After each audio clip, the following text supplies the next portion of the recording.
evening and welcome to Channel 4's Censored Weekend. 2 nights of programmes which explore the boundaries of how far you can go on British screens.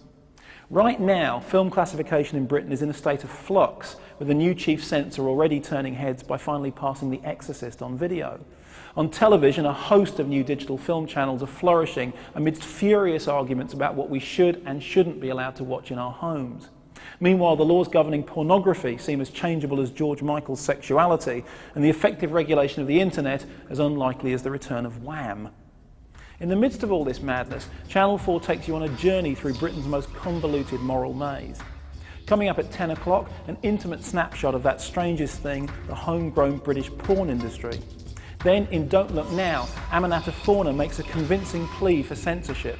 And to round off the evening, 2 feistily skin-ripping horror flicks into which the censors have enjoyed sinking their teeth, Evil Dead 2 and Zombie Flesh Eaters. Then tomorrow night, a no-holds-barred discussion programme focusing on 8 of the most controversial films of recent years, followed by screenings of Abel Ferrara's infamous Bad Lieutenant and Tinto Brass's arty exploitation epic Salon Kitty. But first, as the single most important figure in the history of British film censorship, James Furman, finally steps down from his position of power, Channel 4 takes you on a unique journey into the heart of the British Board of Film Classification, to witness the passing of a legend and to join in the bizarre rituals of the last days of the board.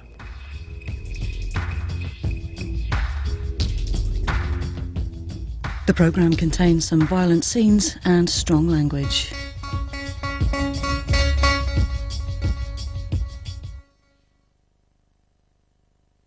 I saw this guy get his spine ripped out of his back with a head on the end, with blood everywhere.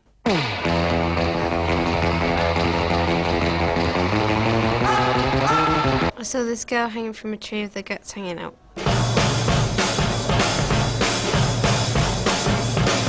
I saw a man walking around looking for his arm, which had just been shot off.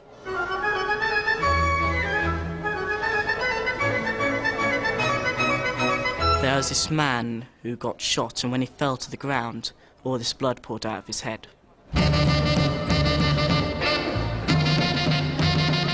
There's this bloke that gets sucked into a fan and then he gets chopped into loads of bloody bits. Can I have 1 ticket for Lethal Weapon 4, please? These teenagers have been watching films passed for the cinema by the British Board of Film Classification and its chief censor, James Furman.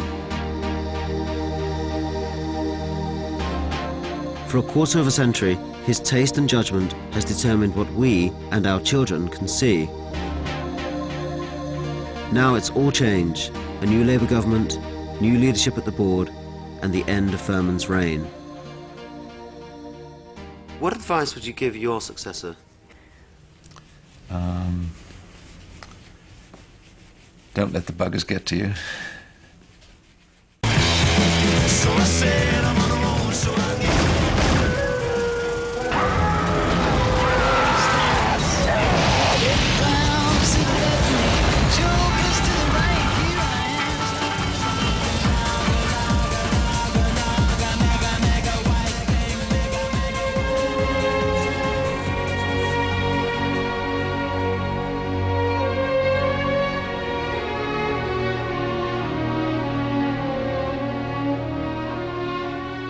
In the movie business, it's rare for people to stay in the same job for very long, but James Furman was an exception. He was director for so long that many movie makers, myself included, thought of him and the board as more or less the same thing. And he was so sure of his judgment that a lot of us found him arrogant and secretive. But how did the chief censor get such a grip on the British movie business? And how much of his legacy will survive? Furman's a passionate film lover. He has a genuine respect and regard for film, and he's also passionate about the work. He would go down in history as someone who was, who loved films, who was, involved with them, who was a cultured censor, not a butcher by any means, but also someone who really enjoyed the role, really enjoyed being in that position, and really enjoyed the power.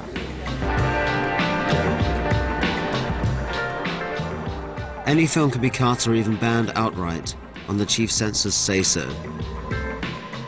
His team see everything, about 400 films and 4,000 videos a year. And if there's any doubt on classification, James Furman will decide. All this is relatively new. When I joined the board was all on the second floor, and it was a rather shabby building. And gradually we've taken over other floors as we expanded for video. And it was a slow process and a lot of investment in the fabric of the building, but it's worked. You know. Usually we have 2 examiners seeing a film. If it's a difficult film, it's being seen a second or third time, there will be more examiners seeing it and members of management. And I would expect to come down to the theatre once a week, certainly once or twice a fortnight.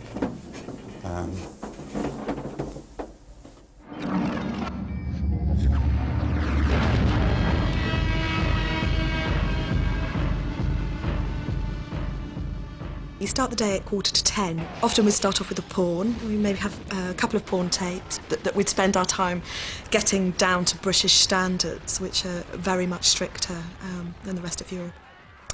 Possibly a straight-to-video action thriller, children's material, like a few episodes of Teletubbies, or maybe something like Barney, or William's Wish Wellingtons, which I would always pre-vet to see if they were of any use to my own daughter. And then maybe we'd finish with something like an episode of Star Trek that was coming out on video, or something like The X-Files. So a lot of it would be very routine. Most of it would be very uncontentious. Approximately 95% of the material would be very, very easy to classify. The 2 examiners that are in there, one was a youth worker working in the Asian community, and one was a teacher and a librarian. They're totally different backgrounds, and they're working together, and the complementary things they bring to it are part of the richness of this place. That we always, we don't want 2 people there who come from exactly the same background. After viewing, we'd write reports between about 4 and 6 o'clock. We had to write a report on everything that we'd watched, making sure that we gave all our reasons for the classification decision. They have to do 2 things. They have to experience the film as an audience experiences it, and then they have to analyse how they're experiencing it and decide, is that suitable for children, is that suitable for adolescents or whatever, is that suitable for adults? And so they're watching, they're having the reactions and they're watching their own reactions. It's very important, a thing like sexual violence, where the men say, look, that's getting at me below the belt, and that's not, you shouldn't do a rape so that it turns men on. If the chief censor passes too many turn-ons, he'll be attacked for corrupting the nation's morals, failing to protect the vulnerable, or leading the impressionable astray. The controversies, however, keep him in the news. I think there's a tendency, when children behave badly, to look for, in my view, scapegoats. The board's director says his chief concern is the type of violence that obsesses modern filmmakers. Handguns become the badge of masculinity in these films. And the study suggests that aggressive people like these are influenced by films like this. James Furman wasn't available for interview. But the fact is that the censor and the board are not answerable to public opinion. That's just not how it works, and the system has some fierce critics. It's a self-perpetuating, self-appointing association. It is illogical, and it works against the public interest because it leaves the people that are responsible for censoring films far too close to the film trade. You've got to remember that the censorship system in this country is devised in the interests of the continuing profits of the film industry. The film industry is not a courageous industry. It doesn't want to fight. It wants to make a lot of money. And so the censor is there, not, as far as they're concerned, they pay for him because he is financed, importantly, out of the money that they pay to submit films. We work together.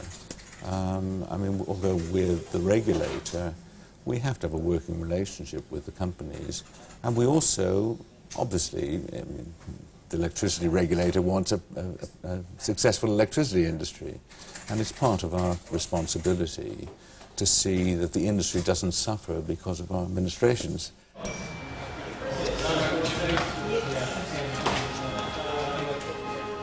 My most recent production, In Dreams, is about to go to the board to be classified. The distributors have come in to watch it, and they will decide what certificate will be most appropriate to sell the film in the UK.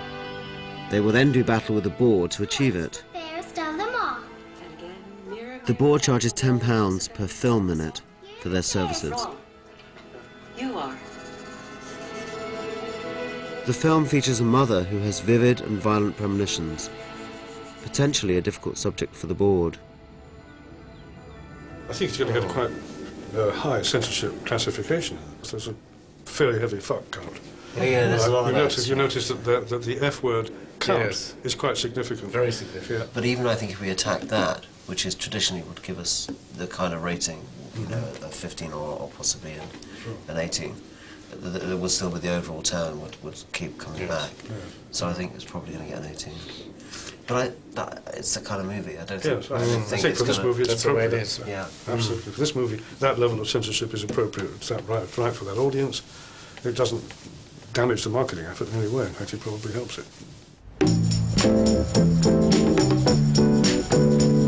You call me up and ask me would I like to go with you and see a movie. The board is a private body and the chief censor works for the industry, not the consumer. He's not accountable to the public. In fact, he's not answerable to anybody except the board's grandly titled Council of Management. And who do you think comprises the Council of Management?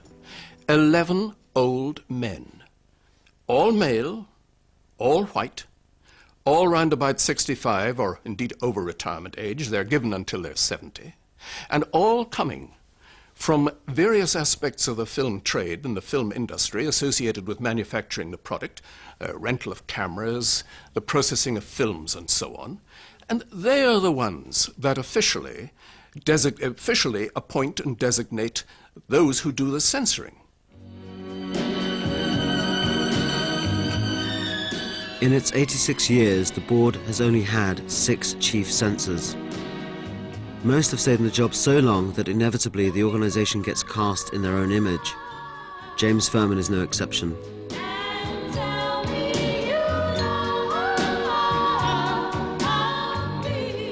He had a very long time in that job with virtually no constraints, and that's not good for anyone. You know, everybody needs to have some kind of constraints, or, you know, they're self-indulgent and idiosyncratic behaviour can take over, I think. Jim Furman would come in and tell us about you know, his meetings with filmmakers, just like he'd tell us with, you know, other kind of, you know, figures he'd met and what have you, and he'd talk about, oh yes, I met Catherine Bigelow at the London Film Festival, and she agrees with me wholeheartedly that the assault scene in Strange Days has to be cut, and we're working this out. And so he likes that kind of thing. He likes the idea of, you know, being in Hollywood and helping Steven Spielberg cut Indiana Jones and the Temple of Doom, for example. So, you know, he comes back to examiners like, and here's the children at home kind of thing, and I'll explain to them, you know, what it's like out there in the real world with like, big grown-up filmmakers and what have you. What has worried those of us in the film industry that have come into contact with James Furman is his needless, almost obsessive secrecy. I've seen the future, baby. We had to sign a confidentiality clause as part of our conditions of employment, and at points in which there were kind of contentious decisions going through the board, we were instructed to be absolutely silent about it. And there were occasions where decisions were taken where you didn't even find out about the decision until later, and sometimes by accident. The chief censor would rarely discuss his decisions in public. He was so sure of his own judgment that he didn't see why he should. The board left this former examiner in no doubt about the consequences of revelation when she received this stiff letter from their lawyers.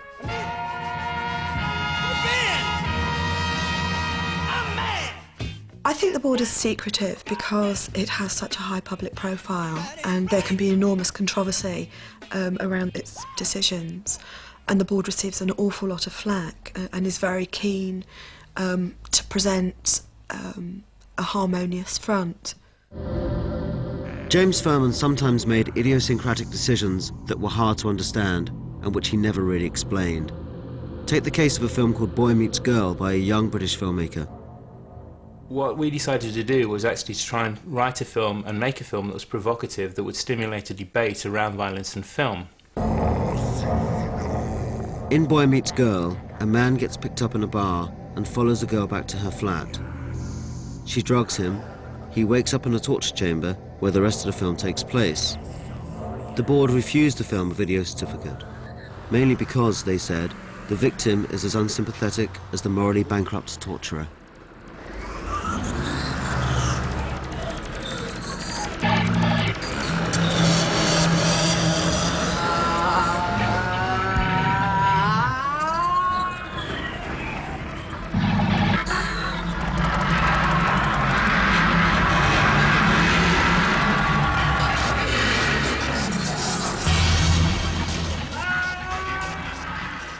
James suggested that if we changed the ending and had the police breaking in and capturing, let's say, our villain as such, then it would be okay.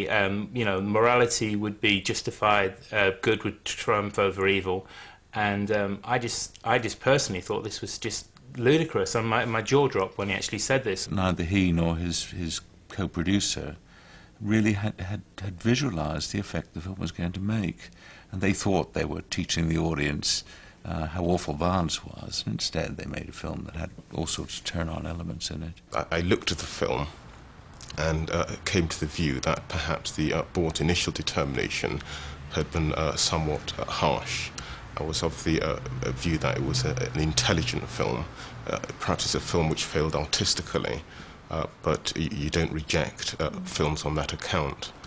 And so I advised that he appeal to the Video Appeals Committee on the ground of unfairness, on the ground that there were videos which had been passed and which treated the subject of torture, essentially sexual torture, in a much more explicit manner.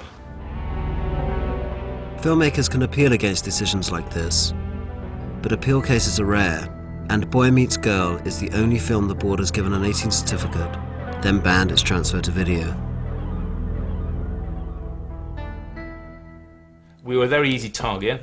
If we were Columbia TriStar or Universal, then we could have gone into litigation and taken them on, and we could have forced them to actually justify, in context to other films which they'd let through, why our film was more dangerous or disturbing and why it should be banned. But we couldn't afford to do that, so we just had to let it drop. You caught a glimpse. Brady and his lawyers were given the reasons for the decision, but there was no transparency, no details of how the decision was made.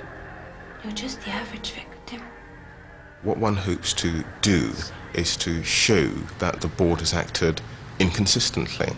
One simply can't show the inconsistency since one doesn't have access to the report or the reasons why the board did give a classification decision. Ray Brady might have found it useful to consult records of how other, similar films were treated. But, in keeping with James Furman's trademark of secrecy, there was no chance of that. It was the case that when books are written on the board or when researchers come in to the board, that only the files predating James Furman's arrival at the board are made available to them. So files after 1975, which are the files people are interested in, the recent history of the board, is inaccessible in that way. I'm 18 with a bullet. James Furman's grip on the board seemed secure, until this time last year he felt the full force of New Labour's pressure. The reason was a row over classification of hardcore porn. Furman wanted control to be loosened. Home Secretary Jack Straw disagreed, and both Furman and the board's acting president, Lord Burkitt, came under fire.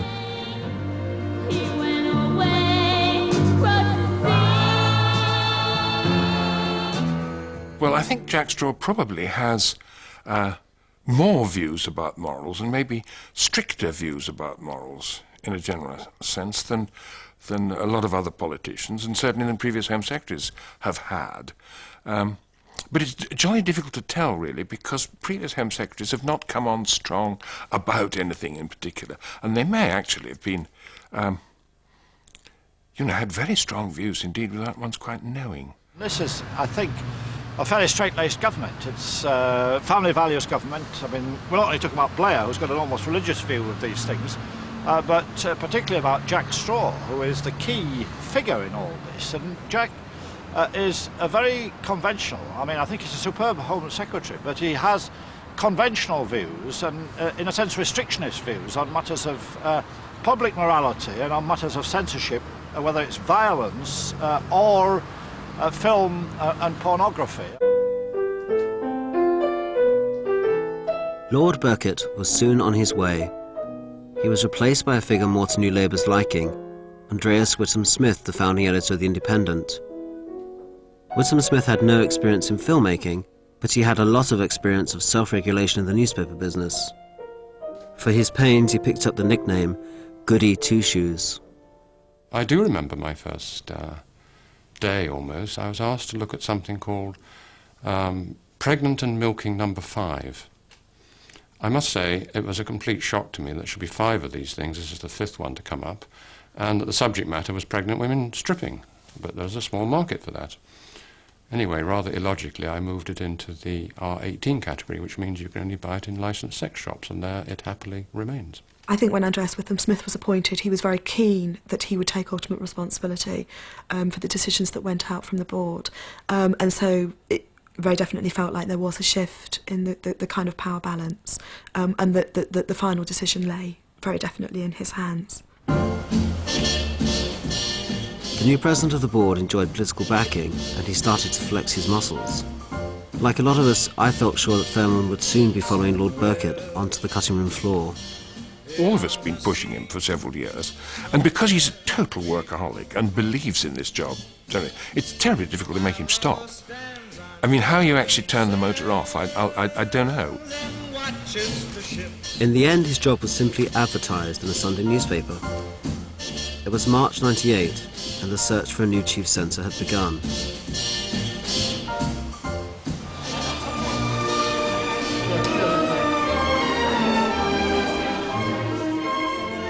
James Fairman made one of his last public appearances as chief censor at a London debate about censorship. We were allowed to film him taking his seat, but true to form, he didn't allow us to film the debate itself.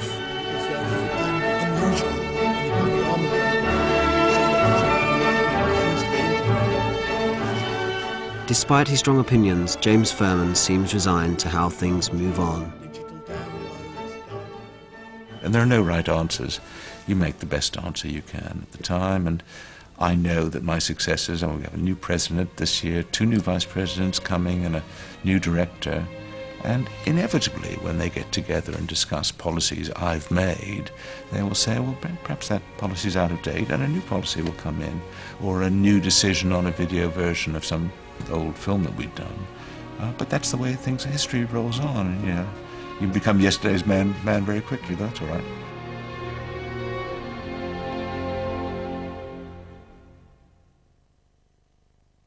Girl, you'll be a woman soon. Please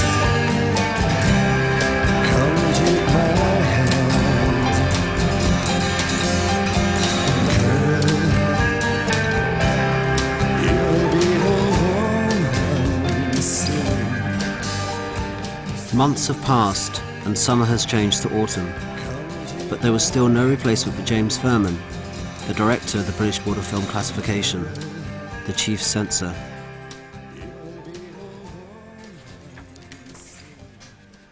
This is the first film that was seen on 1st January 1913, and it's the day the board opened for business.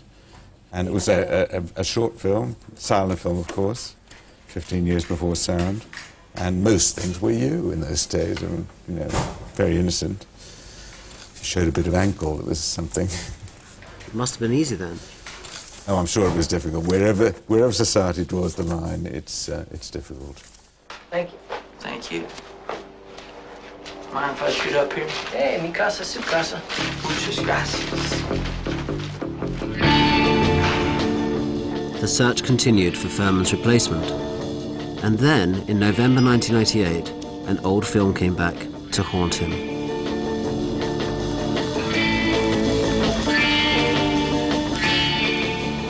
So he wants he wants one of those old, you know, like big cars. So I don't think we should worry about the driver now, we should worry about the car. I remember the day very well. We were busy getting a new film into production and the chief censor was in the news. He made a speech during a conference about children and drugs. What he said came very, very close to an admission. Radio 4 pounced on the story. Furman admitted the drug-taking scenes in Quentin Tarantino's movie Pulp Fiction may have helped to glamorize drugs. The upside that they show is fixing heroin just before he goes off in his car and driving, and basking in the warm afterglow of his buzz from heroin, and then going off, picking up a beautiful woman and winning a dance competition. And it's an absolute commercial for heroin. 700 little records, all rock, rhythm, and jazz. I think with drugs, you're dealing with something really dangerous. And yes, I would hate to think that a decision of mine encouraged even a few people to use heroin that hadn't used it before. Strangely enough, it wasn't such a happy ending.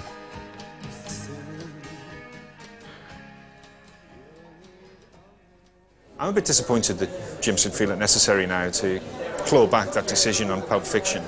He weathered the furore about Reservoir Dogs, which went out uncut, and Pulp Fiction, and he passed them uncut on film. To now look back and say, oh, I wish I'd done that, strikes me as rather odd.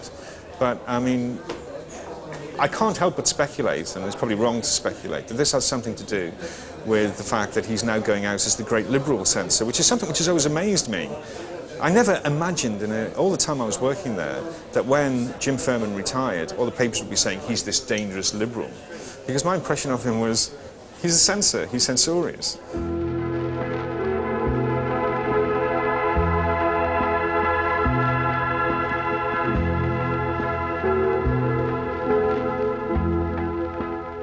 I'm a filmmaker, but I'm also a parent. My children are very young, but I already worry about what they will watch on TV and what might be available to them in the future. I wonder what effect casual movie violence might have on them.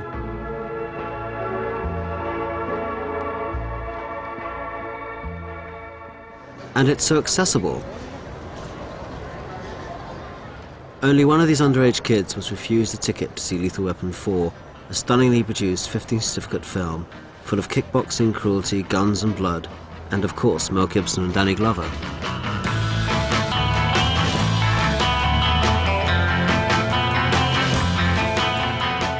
The last film I saw was the X-Files movie.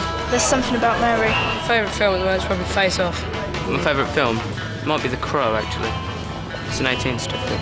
My favourite film recently is Saving Private Ryan. I've seen Candyman 1 and 2 and some other ones.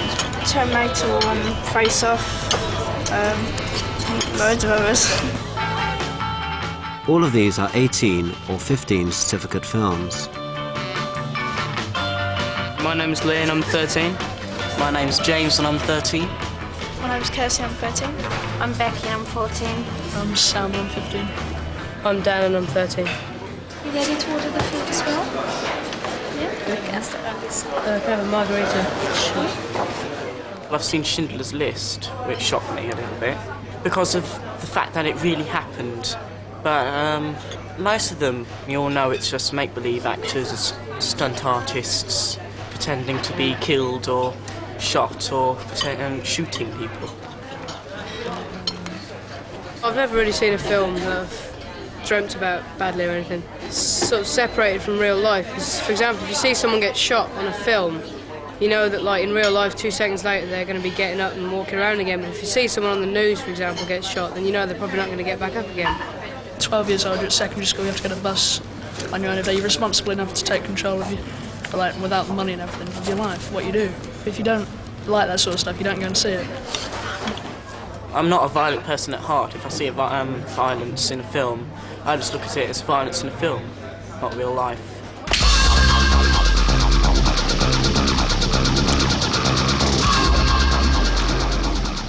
Hollywood pumps out movies like this, fast cut, repetitive, loud, and extremely well made, where violence is the whole point, the main attraction. Nobody knows for sure if watching violence actually causes violent behaviour. It seems unlikely. But I wonder whether today's teenagers are so used to violence that they don't even think what it might be doing to them. James Furman hasn't been able to have any doubts. I totally reject the cause and effect argument. I don't think any film that I can remember has had a direct effect and caused a crime, except possibly, and it's 20 years since I saw it, 25 years since I saw Clockwork Orange, where there were attacks on tramps afterwards, and there were some rapes that appeared to be inspired by that film, and I think that's why Kubrick withdrew it, because it was very embarrassing having all these stories in the press. Now, I've never checked up on those stories, and they may not be true at all, but I think it's much more the drip-drip effect. What Jim Furman prided himself on doing, and what the board prided itself on doing, is being able to tell exploitation from art. Being able to tell films which just threw in violence for the sake of it. Then, of course, all the way through the 80s, you had the Hollywood action movie, which made a spectacle out of action and violence and what have you. And, you know, Jim Furman did not like this. Many of those films were aimed at teenagers, and distribution companies wanted 15 certificates for them. Well, it's more profit, obviously, because you get, in the case of 15, 3 more years of teenage kids, and if you're cutting from 12 to PG, you can get kids from 5 to 11 coming to a PG film, and that's a big audience. The family audience is very valuable. I believe with Batman Forever, we gave it a 12, and they said, we want a PG, and we said, well, go away and cut it and resubmit it. And they did, and they were nearly there, and we said, well, these 2 scenes are a problem, etc. But I understand that getting that down to PG was worth about £6 million to them. So that's quite something.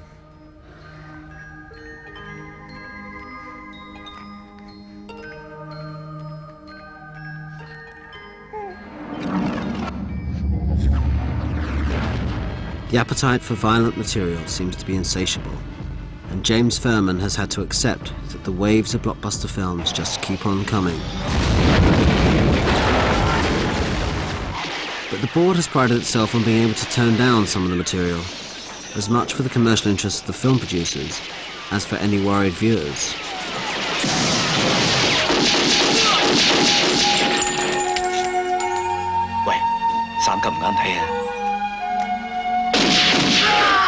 With violence, if sequences go on for longer, then there is this idea about process.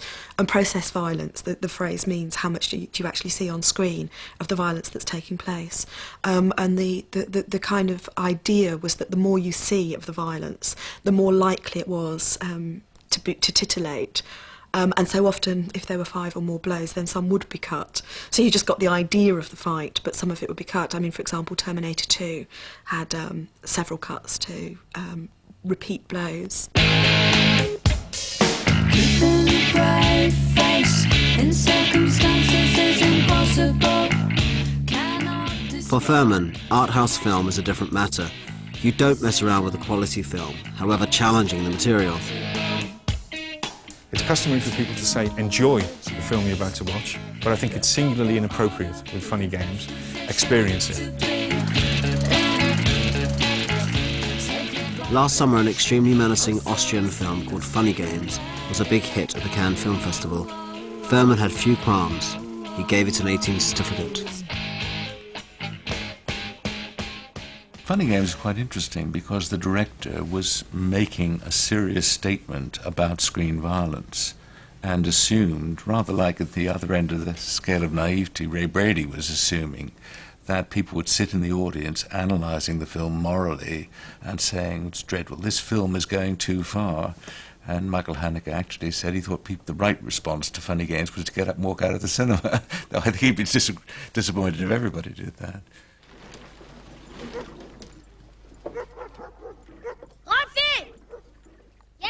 A family arrives at their lakeside holiday home for a week sailing.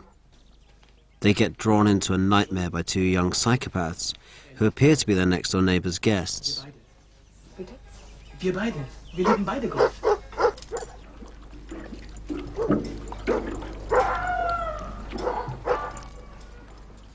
This is what he called his anti-Tarantino film. It's a film which removes humour from the representation of violence. It's a film that wants to reach out and make you feel this vicarious violence.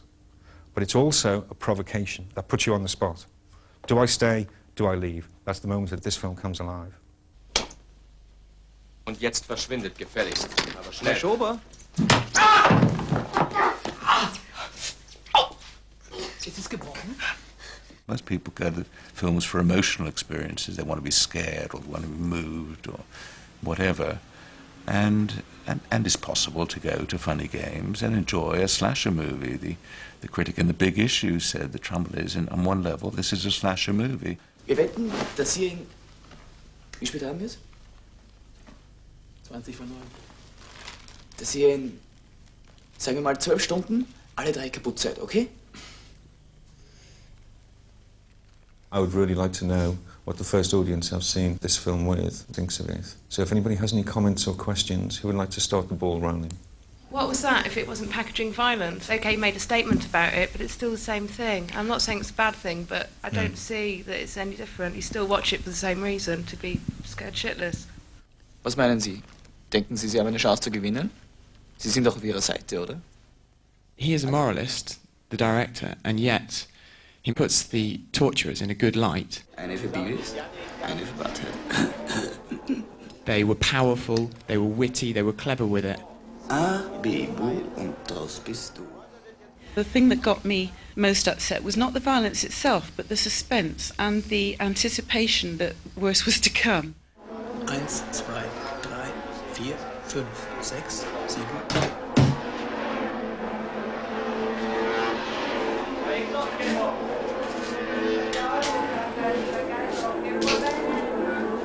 Soll ich jemand was mitbringen?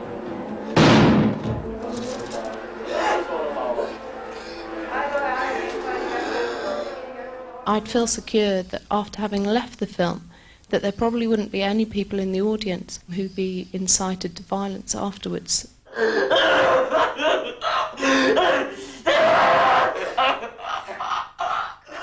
I found it very powerful. I thought, right, no, he's not going to get me, he's not going to get me. You know, where you said he's going to try and hurt you. Yes. Bastard, isn't he? He's not You know gonna what I hurt you, mean? yeah. He's not. I had to go out for a fag, didn't I, you know? So obviously he did, you know what I mean? It's always an unbalanced decision, and on film now, it's a film, an Austrian film with subtitles, and about a middle-class family being under assault, and in a sense, it's a self-selecting audience, and I think probably we felt that the people that might get off on the movie in the wrong way probably wouldn't find their way into it. But who knows? I mean, there can be some dangerous characters around who happen to like German movies. But what would James Furman's successor at the board make of a film like Funny Games? At last, close to Christmas, we were about to find out who that successor would be. The news came when, as ever, I was dealing with my own production problems. But as Furman admits, the new chief censor will be dealing with a very different world. I can't imagine going through a week without seeing films, maybe on television or video, because we're all going to have cinemas in our living rooms, aren't we, or bedrooms or studies. So that's all going to change. The digital revolution is here. And the internet, and videos are going to be on the internet by the year 2000, complete videos. And how my successors are going to cope with that, I don't know. I'm probably the last of the old-time regulators.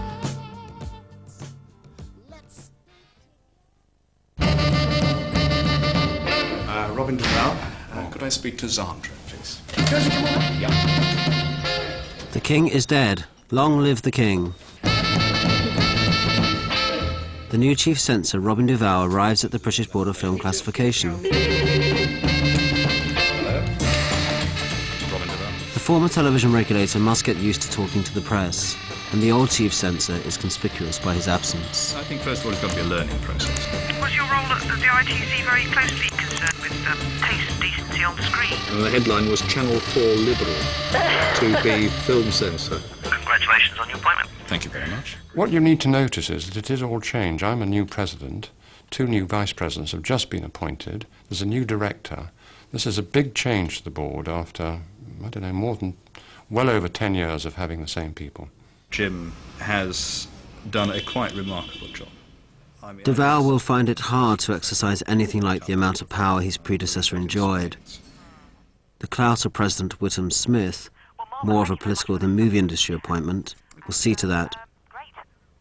Already the board is talking about openness and accountability. I mean, all organisations have had to come to terms with this. I mean, life has changed so that we all have to be much more accessible and open. And the board has not been the fastest to do this, but now it's quickly catching up. And do you think it'll find it easy? Yes, it's a doddle.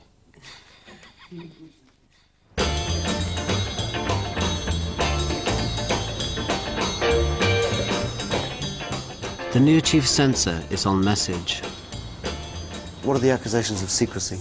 You think there is something to be accounted for in terms of the BBFC's kind of occasionally sort of contradictory decision-making? Well, it is the case that the BBFC more recently has become more transparent, more publicly accessible.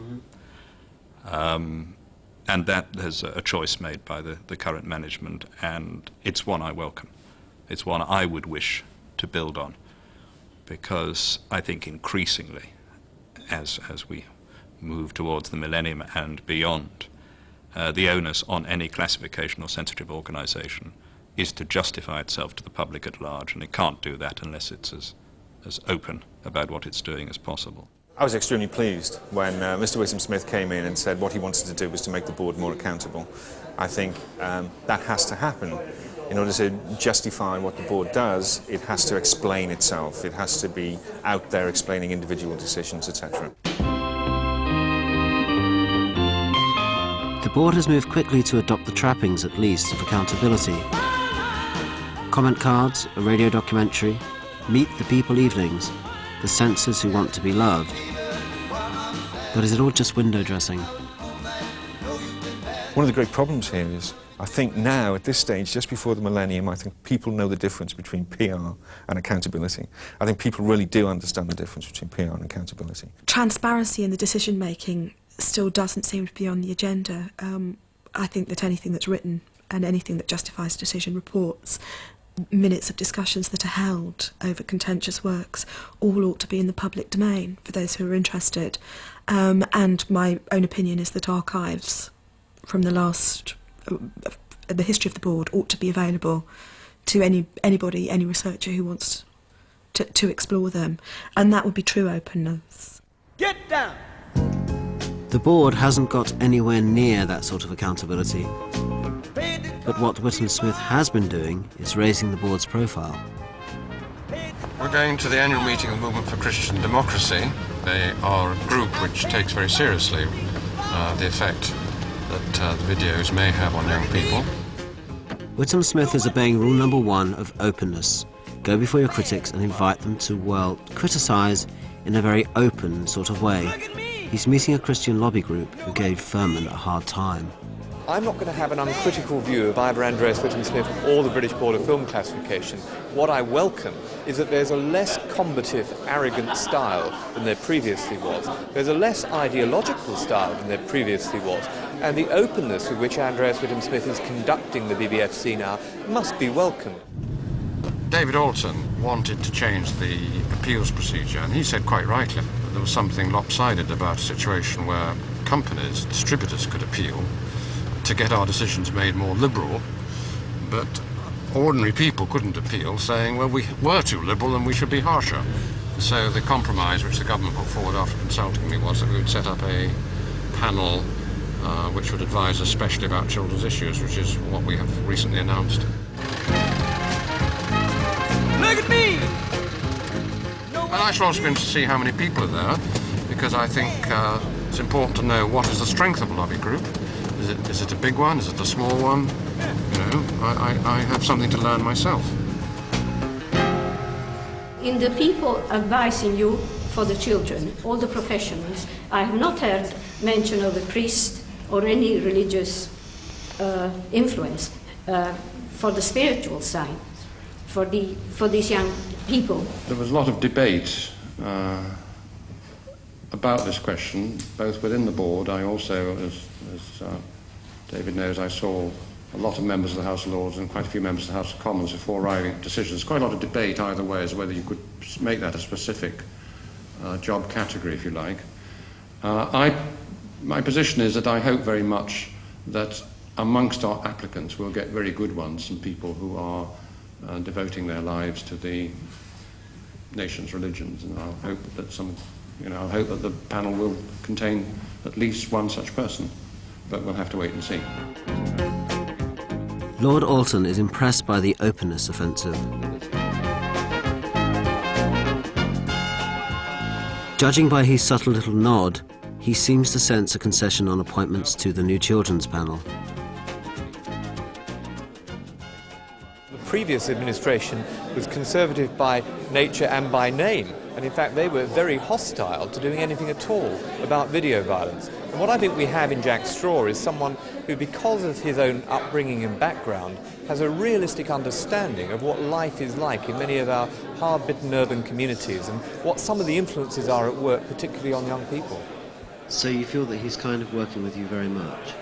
Well, it's not that we have a direct alliance. I would probably do him enormous damage if I were to suggest that. No, far from it. He just has been like a breath of fresh air, though, in dealing with these kinds of questions. But who would Andreas Whittam Smith welcome to his side? How about Jack Straw's Home Office? The government made it clear that it wanted tighter regulation of pornography. Now the men at the top have changed, the Home Office has gone deafeningly silent. All it will provide on the subject is his tired old statement.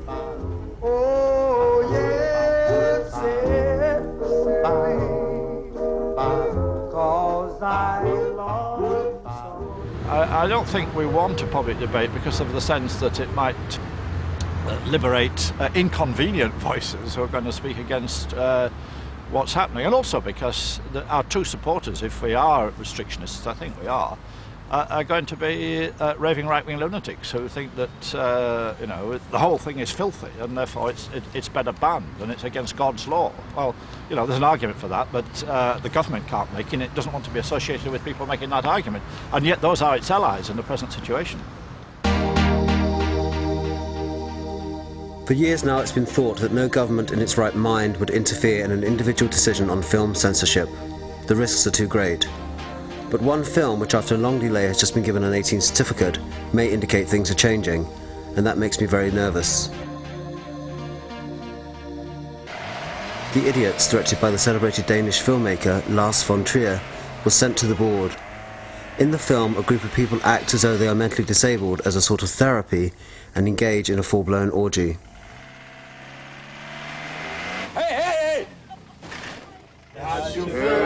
Chauffør, og han skideskør. The combination of challenging two taboos is a potential sensorial Molotov cocktail. James Furman saw it and, as is fairly common, phoned through his decision. It would get an 18 certificate.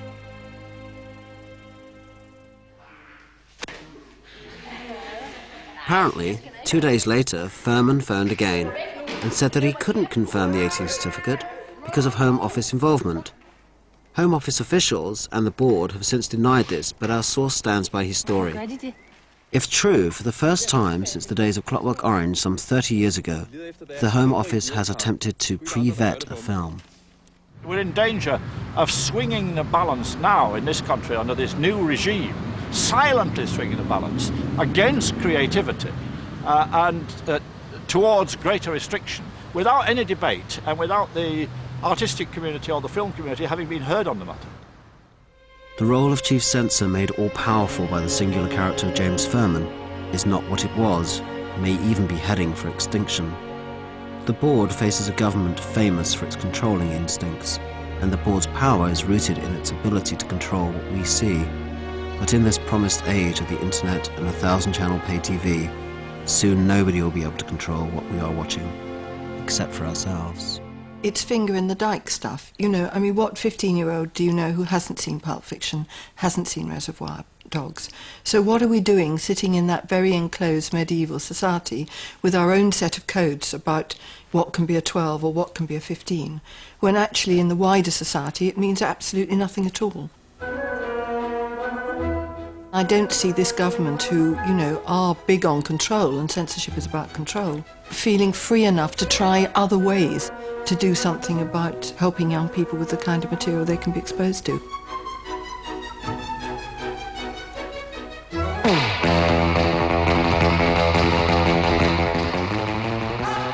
Behind the lace curtains of many British bedrooms, the amateur porn industry is thriving. But what kind of men make the films, and why do women appear in them? Boogie Nights in Suburbia reveals all, next.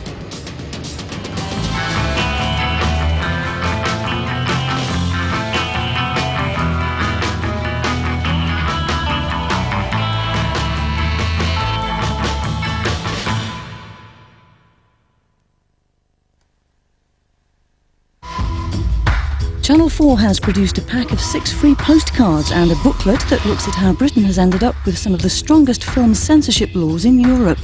For your pack, send 3 first-class stamps to cover post and packing to Censored, P.O. Box 4000, Manchester M60 3LL.